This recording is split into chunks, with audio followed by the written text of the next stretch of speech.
అందరికీ నమస్కారం. ఏపీ టుడేకి స్వాగతం. తొలికోడిలాగా ప్రతిపక్షాలు తెల్లారినాక ప్రతిపక్షాలు లేస్తాయో లేవో తెలియదు కానీ ప్రతిపక్షాల కన్నా ముందే తొలికోడి కోత కూసినట్లుగా నేను జగన్మోహన్ రెడ్డి మీద పోరాడాను. అలా పోరాడినటువంటి నాకు సీటు ఇప్పించుకోలేనటువంటి చంద్రబాబు నాయుడు పోలవరాన్ని ఎలా తీసుకొస్తాడు, రైల్వే జోన్ ఎలా తీసుకొస్తాడు, ప్రత్యేక హోదాని ఎలా తీసుకొస్తాడు, విభజన హామీలు ఎలా తీరుస్తాడు, అసలు నాకు సీటునే ఇప్పించుకోలేని చంద్రబాబు నాయుడు రాష్ట్ర ప్రయోజనాలను ఏమి కాపాడుతాడు అని మొదలు పెట్టాడండి. ఎవరు? రఘురామకృష్ణరాజు గారు.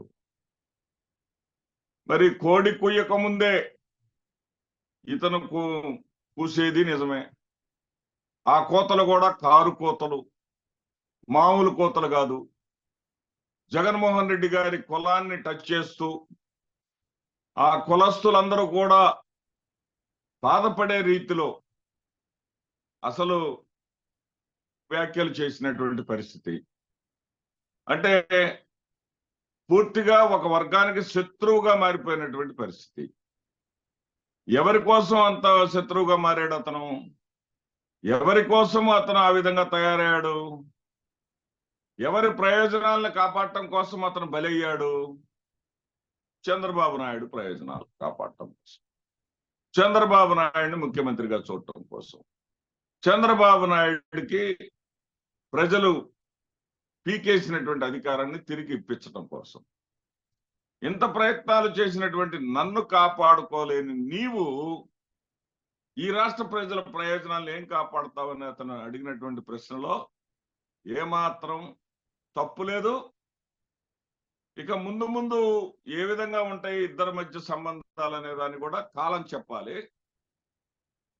అయితే చంద్రబాబు నాయుడిని మాత్రం ఒక కంపల్షన్ లోకి నెట్టాడు.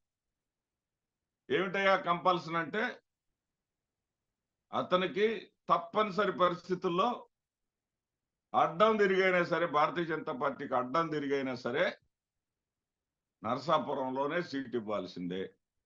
ఎందుకంటే అతను అంటున్నాడు, విజయనగరం నాకెందుకు, ఉండిలో ఎమ్మెల్యే నాకెందుకు, ఉన్న ఊళ్ళో నుంచి తరిమేసి ఎక్కడో ఇస్తామంటే నేను ఎక్కడికి వెళ్తాను, ఎందుకు వెళ్తాను అన్నాడు. అతను స్వయం ప్రకటితంగా తనకు తాను ప్రకటించుకున్నాడు. అది బీజేపీనా, టీడీపీనా, జనసేన అనే దాంతో సంబంధం లేదు, నరసాపురం క్యాండిడేట్ నేనే అని వేలాది మంది ప్రజల ముందు జరిగినటువంటి సభలో అతను చెప్పుకున్నాడు. చెప్పుకున్నటువంటి దానికి విలువ లేకుండా పోయిందని అతను కొద్దిగా అహంకారి. అహం ఎక్కువ అతనికి. అహం అనే కన్నా కూడా బలుపు అనవచ్చు, బలుపు కూడా ఎక్కువ.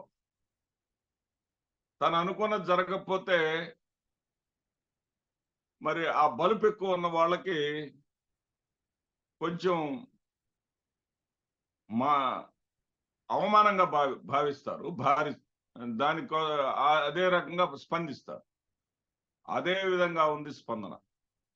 మొత్తానికి ఈ రఘురామకృష్ణరాజు ఎపిసోడ్లో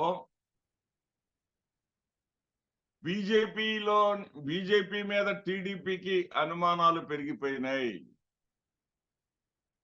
అసలే బీజేపీతో కలవటాన్ని టీడీపీ సోషల్ మీడియా ఏమాత్రం యాక్సెప్ట్ చేయలేదు.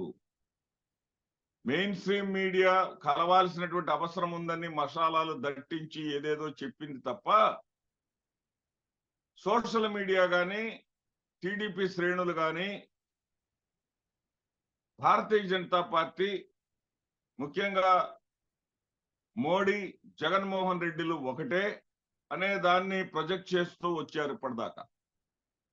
మేము రేపటి నుంచి ఏం చెప్పాలి, ఏం చేయాలి, ఏ విధంగా రాయాలి అనేటటువంటి దాంతో వాళ్ళందరూ కూడా అడ్డం తిరిగినటువంటి పరిస్థితి.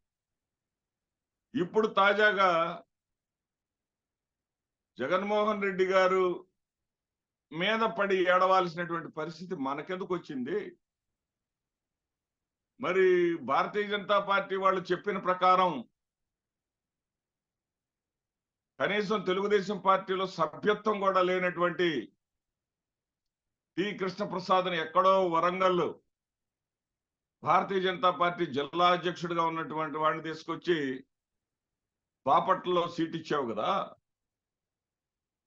మరి రఘురామకృష్ణరాజుకి సీట్ ఇస్తారని చెప్పేసి నరసాపురాన్ని వాళ్ళకు వదిలిపెట్టావు కదా.